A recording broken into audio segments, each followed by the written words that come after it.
మీకు చిరంజీవికి పవన్ కళ్యాణ్కి ది గ్రేట్ జగన్మోహన్ రెడ్డికి ఉన్న తేడా ఏంటో తెలుసా?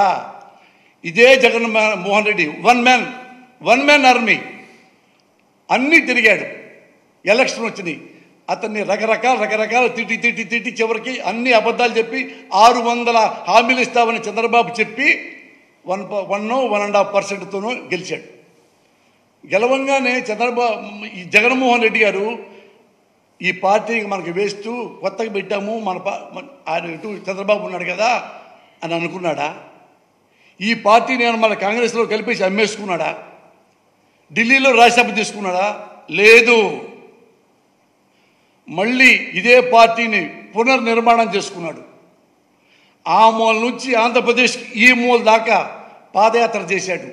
ప్రతి ఊళ్ళో ప్రతి మనుషుల దగ్గర కష్టాలేంటో తెలుసుకున్నాడు, సుఖాలేంటో తెలుసుకున్నాడు, బాధలేంటో తెలుసుకున్నాడు, అన్నీ రాసుకున్నాడు.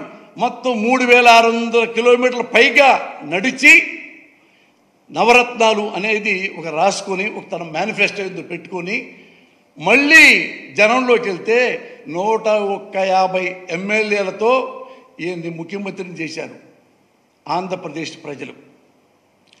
డెడికేషన్ అంటే మిస్టర్ పవన్ కళ్యాణ్, డెడికేషన్ అంటే చంద్రబాబు నాయుడు. అంతేగాని చంద్రబాబు నాయుడు పెళ్ళామన్నాడు, లోకేష్ అమ్మని తిట్టాడు, ఇంకోడొచ్చి ఆ జుట్టు పీకాడు, ఇంకోడొచ్చి బిల్లు గీకాడు, ఇవా పితురీలు. డెడికేషన్ అంటే జగన్మోహన్ రెడ్డి.